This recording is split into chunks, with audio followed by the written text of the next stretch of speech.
जय श्री कृष्णा, जय श्री राधे।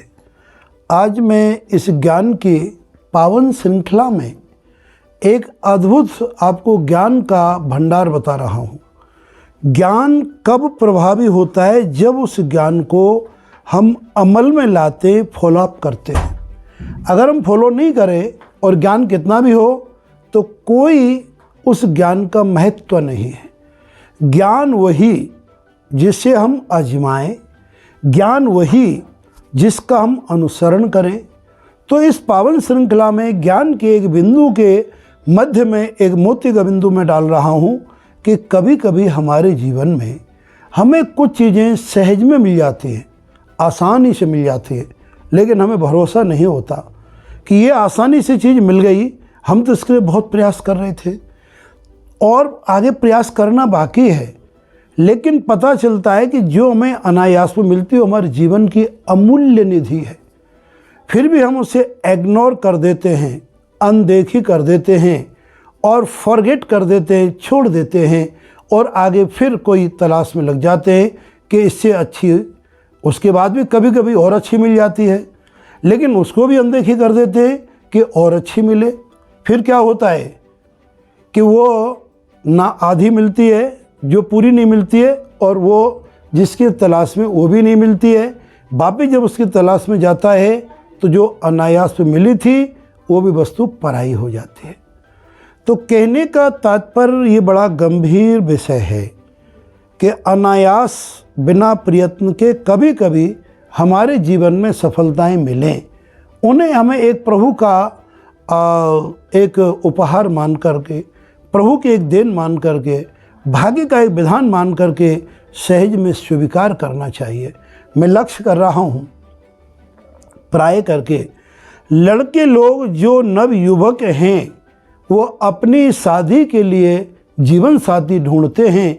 कई लोगों से मैं पूछता हूँ, महाराज अभी तो सिलसिला शुरू किया है, 10-5 लड़की देखी हैं, अब देखो सोचते हैं क्या होता है। अरे भाई, ये कोई देखना या प्रदर्शनी नहीं है।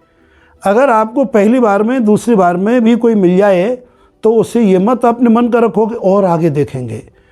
ऐसे में प्राय देख रहा हूँ अनुभव से, ये लड़कियों के पास भी मैंने नखरे देखे हैं कि महाराज अभी 2-4 लड़के देखे, समझ में नहीं आए।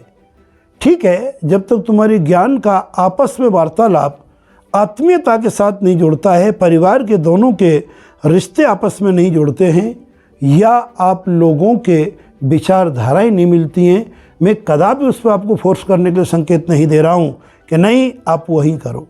लेकिन कभी कभी हम अच्छे से और अच्छे की तलाश में हमारे जीवन की अमूल्य मणियों को खो देते हैं। अब ये मैं आपको 2 बार कह चुका और इंगित भी कर चुका कि वर पक्ष और कन्या पक्ष दोनों की ओर से ये आज बड़ी ही विडंबना चली आ रही है। एक पता नहीं भाग्य की दौड़ में पता नहीं क्या मिलेगा, क्या मिलेगा, कैसी मिलेगी, इस चक्कर में अपनी उम्र को गंवा देते हैं। उम्र लंबी हो जाती है, फिर उस उम्र की ना लड़की मिलती हैं और लड़कियों के लिए ना लड़के मिलते हैं। अब इस गंभीर विषय को समझाने के लिए भागवतम का मैं एक दृष्टांत दे रहा हूँ। दृष्टांत ये है, एक गांव में संत रहते थे और बड़े तपस्वी संत थे, इसमें कोई संदेह नहीं। भगवान की भक्ति करते करते उन्हें कुछ सिद्धियां प्राप्त हो गई। जब हम प्रभु का निरंतर चिंतन, मनन और भक्ति करते हैं तो हमें सहज में सिद्धियां प्राप्त हो जाती हैं। एक सिद्धि हमें प्राप्त हो गई। सिद्धि प्राप्त होने के उपरांत वो जिसको जो वचन देते थे, आशीर्वाद देते थे, वो पूरा हो जाता था।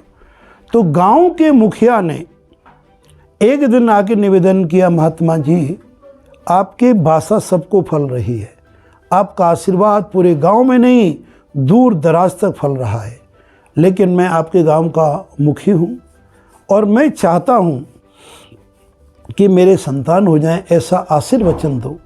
संत प्रसन्न थे और आशीर्वाद दे दिया, बेटा 1 वर्ष के अंदर तुम्हारे घर में पुत्र खेलने लगेगा।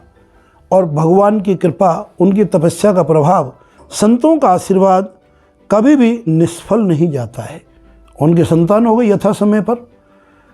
अब जो हमारी भारतीय परंपरा में कोई 11वें दिन, कोई 1.25 महीना में कोई मुहूर्त के अनुसार नामकरण करते हैं और नामकरण के पश्चात ये अपना कुआ पूजन आदि उत्सव मनाए जाते हैं। तो ऐसे ही उस गांव के मुखी ने अपने पुत्र जन्म के उपलक्ष्य के संदर्भ में और उनके पुत्र जन्म के हेतु एक बड़ा सा भोज का आयोजन रखा।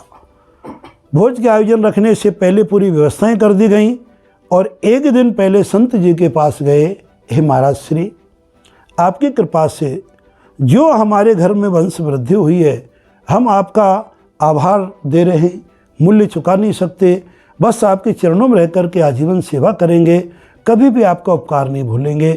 हमें बड़ा ही अच्छा लगा। अब आपके आशीर्वाद से, आपकी कृपा से उस बालक का नामकरण के उपलक्ष्य में एक बड़ा सा हमने प्रसादी भोज रखा है। कई गांव के हमारे गणमान्य लोग, नातेदार, रिश्तेदार तो आएंगे ही, संपूर्ण गांव के लोगों को भी हमने भोजन के लिए, प्रीति भोज के लिए आमंत्रण किया है। तो अतएव आप भी महाराज श्री पधारें, हमें बड़ी खुशी होगी, आपका हम भव्य स्वागत करेंगे मर्यादाओं को ध्यान में रखते हुए। अब देखिए, सहज में उन्हें भोजन आदि की प्राप्ति हो रही है। संत के मन में एक उत्कंठा जागृत हो गई और कभी कभी उसे हम अहंकार का रूप भी दे सकते हैं, जो आज के नवयुवक और नवयुवतियों में देखने को मिल रहा है। उन्होंने क्या नकार दिया, अब अवसर को गंवा दिया और कहने लगे, नहीं नहीं, अब सब संसारी के चक्कर में नहीं पड़ते, हमें कोई आपके घर पर नहीं है, हम संत हैं, अपने राम टिक्कर बनाएंगे, भोजन करके भगवान का भजन करेंगे। उन गांव के मुखी ने पुनः निवेदन किया कि महाराज श्री, यदि आपकी आज्ञा हो जाए तो हम भोजन प्रसादी यहीं भिजवा देंगे आपके लिए। अमनिया, ये अमनिया वैष्णवों का शब्द है कि बिना टच किए पवित्रता पूर्वक, ये इसका भावार्थ होता है। संत ने कहा, नहीं नहीं नहीं, ये सब प्रपंच में नहीं, बाहर का बना हुआ हम भोजन प्रसादी कैसे पाएंगे, अपने राम तो टक्कर बनाएंगे, टिक्कर बनाएंगे। संत ने पुनः मना कर दिया। गांव के मुखिया ने तीसरी बार पुनः आग्रह किया कि महाराज जी, यदि आपकी आज्ञा हो जाए तो गांव वालों का भोजन उधर बनता रहेगा, जो हमारे घर में भट्टियां बनी गई हैं, लेकिन आपके ठाकुर जी की और आपके राम के प्रसादी के लिए मैं कुछ अच्छे हलवाई, जो पवित्रता पूर्वक स्नान आदि करके जो पदार्थ बनेंगे आश्रम में बनेंगे, आपके भोग प्रसादी के बाद हम उनको वापस ले जाएंगे या गांव वालों को खिला देंगे। 3 बार आग्रह किया। उस संत का अहंकार और जागृत हो गया और कहा, नहीं, हम कोई प्रपंच में नहीं पड़ते, अपने राम तो टिक्कर बना के खाएंगे। गांव के मुखिया ने अंत में उनको प्रणाम करके कि महाराज जैसे आपकी इच्छा, अपने आश्रम, अपने घर में चले गए। अब अगले दिन जो भट्टियां चली, देसी घी की पूड़ियाँ और बड़ी खस्ता खस्ता कचौड़ी, जलेबी, इमरती, बर्फ़ी, नाना प्रकार की तरकारियाँ, खीर, तस्मई इत्यादि, तो गांव में खुशबू डोलने लगी। महात्मा जी के आश्रम में भी खुशबू आई तो महात्मा जी को एहसास हुआ, ज्ञान हुआ कि संभवतः मैंने गलती की और मुझे भोजन करना चाहिए था, लेकिन हाय हाय राम, मैंने तो अपने पैरों पे कुल्हाड़ी मार ली। मेरे भक्त ने, मेरे शिष्य ने, मेरे यजमान ने कोई कमी नहीं छोड़ी, लेकिन अब क्या करूं। वो चुपचाप रहे, अपने मन को मार करके, मन को महसूस करके रह गए। लेकिन थोड़ी देर बाद में गांव के उनके कुछ मिलने जुलने वाले आए और कहा, महात्मा जी, आज आपके शिष्य के घर पर हो 56 भोग बने हैं, क्या एकदम देसी घी की पूड़ियाँ हैं, क्या तरकारी बनी है, क्या खस्ता कचौड़ी बनी है, क्या जलेबी बनी है देसी घी की, जो कि रबड़ी और दूध के साथ खाने में आनंद ही आनंद आ रहा है। महात्मा जी ने कहा, नहीं नहीं, ये सब हम चीज़ों में प्रपंच में नहीं पड़ते, लेकिन मन में अंदर एक जिज्ञासा है कि अगर ये वस्तु मुझे खाने को मिले तो अति उत्तम होगा। उनको भी टाल दिया। अगर वो पुनः भी ये कह देते कि हमें चाहिए तो शायद भक्त भी ला के दे देते। अब संध्या हो गई, कई भक्तों ने आकर के भोजन प्रसादी की अपूर्वभूत प्रशंसा की, क्योंकि गांव के मुखिया ने दिल खोल करके भोजन प्रसादी बनाई और भगवान का प्रसाद तो प्राय अच्छा ही बनता है, ऐसे किसी अनुष्ठान में प्रसादी बनी और ज़्यादा स्वादिष्ट है। संध्या का समय हो गया, रात्रि हो गई और गांव वालों में भोजन की एकदम होड़ लगी हुई है। संत ने सोचा कि अब तो अंधेरा हो गया, मुझे कोई पहचानेगा नहीं, तो मुझे भी भोजन का आनंद लेना चाहिए, लेकिन मुझे तो पहचान लेंगे। अब अपनी पहचान छुपाने के लिए उस संत जी ने एक फटा सा कंबल अपने शरीर पर डाल लिया। अंधेरा पड़ने के पश्चात वो धीरे लुकते छुपते जहाँ पंगतें लगी हुई थी, वो पंगत में जाके बैठ गए। पंगत कहते हैं जहाँ पर गांव वाले बैठ के भोजन करते, परोसने वाले देख रहे हैं।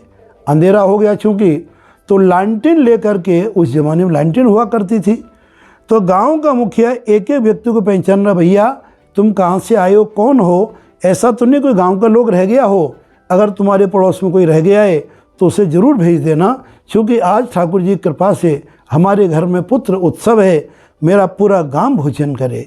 उस भावना से गांव का मुखिया लालटेन लेके अपने सेवकों के साथ और आने वाले लोगों की पहचान के दृष्टि से निकल पड़े। संत ने देखा, अरे तो आ रहा है, और मेरे से पूछ लिया तो मेरी आवाज़ को, मेरी शक्ल को देख के पहचान लेंगे, चलो आने तो जैसे ही आएंगे पीछे खसक जाएंगे, आगे तो फिर लोग बैठ जाएंगे, तब जो चले जाएंगे तो बाद में फिर आगे आ जाएंगे। ऐसे मन की कल्पना करके थोड़े पीछे खसके, और पास में आए तो और खसके, जब बिल्कुल पास आने लगे तो लोग कहीं पहचान ना लें और पीछे खसक गए। हमारे भारत की भूमि पर गऊ का पालन, पशुपालन अनादिकाल से चला रहा है, तो उस गांव के मुखिया ने अपने खिरक में पंगत लगा रखी थी। खिरक कहते हैं जहाँ गाय भैंसों का तबेला होता है, और वहीं पर खाद बनाने के लिए खड्डा खोद करके गोबर डाला जाता था। वो हमारे महात्मा जी एक कोइंसिडेंट या संयोग से उसके खड्डे के जस्ट किनारे पे बैठ गए थे। उन्हें ये भान नहीं रहा कि पीछे खड्डा है। वो खसके, तीसरी बार जैसे खसके तो बैलेंस उनका डगमगाया और धड़ाम से खड्डे में गिर पड़े। पूरे भगदड़ मच गई पंगत में, कौन गिरा कौन गिरा। दो चार नवयुवक सेवाधारी कूद पड़े बिना सोचे, वो ज़्यादा गहरा खड्डा नहीं था, उसमें से पकड़ के बाहर निकाला तो पहचान लिया गांव के मुखिया ने। सब गांव वाले तो हमारे गुरुदेव हैं, ये हमारे आश्रम में रहने वाले संत हैं। उनको स्नान कराए, नवीन वस्त्र पहनाए और बड़ी श्रद्धापूर्वक उनको भोजन तो कराया, और कहा महाराज जी आपको इतना श्रम करने की आवश्यकता क्या थी, आप हमें जरा सा संकेत दे देते, पूरे गांव वाले आपकी सेवा में तत्पर थे, क्योंकि आप मेरे ही नहीं हमारे पूरे गांव के, हमारे पूरे क्षेत्र के आराध्य हैं, श्रद्धेय हैं। लेकिन संत ने कोई जवाब नहीं दिया, अपनी की हुई करतूत पर पछताने लगे। इतना उन्हें आत्मग्लानि हुई कि संत जी भोजन करके सम्मान पूर्वक कुछ भक्त उन्हें आश्रम में छोड़ तो गए, रात को नींद नहीं आई, और रात को ब्रह्म मुहूर्त में देखा सब सो रहे होंगे, तो वो गांव को छोड़ करके दूसरे गांव में जाकर के तप करने लगे, और अपने गांव का पूरा उनको जो जो वहाँ पर अपना आश्रम था सबका त्याग अपनी आत्मग्लानि के साथ कर दिया। प्रिय बंधुओं, प्रिय बांधवों, प्रिय श्रोताओं, मैं ये वीडियो इसलिए जारी कर रहा हूँ कि वर्तमान आज हमारी भारत की भूमि पर ही नहीं पूरी दुनिया में मैं देख रहा हूँ, जिन जिन विदेशों में भी जाता हूँ, ये आम तौर पर होड़ लगी है लड़कियों में कि 10-20 लड़का देख करके फिर निर्णय करेंगे, 100-200 से देख करके निर्णय करेंगे, और लड़कों में भी ये होड़ लगी है कि कितनी लड़कियां देख करके ये और फिर निर्णय करेंगे। ये प्रदर्शनी का विषय नहीं है।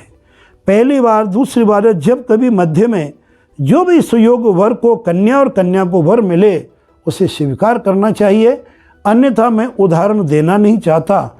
ऐसा मेरे पास में हजारों उदाहरण है, सैकड़ों बात छोड़िए, कि जिन्होंने समय पर शादी नहीं की, अपने असक मसक ठसक नखरों में अटके रहे, बाद में उन्हें या तो शादी हुई नहीं या बड़ी कंप्रोमाइजिंग शादी हुई जो धक्का दे दे के लोगों की चल रही है। अतएव सहज में मिली हुई वस्तु का स्वागत करो, सम्मान करो, प्रभु का उसे एक अनुग्रह मानो, प्रभु का वरदान मांगो, मानो और अपने भाग्य का एक चमत्कार मानो, उसमें ज़्यादा नखरे मत दिखाओ। यही मेरा जीवन का उद्देश्य, यही उद्देश्य आज की इस वीडियो को आपके जीवन को सफल बनाने के लिए।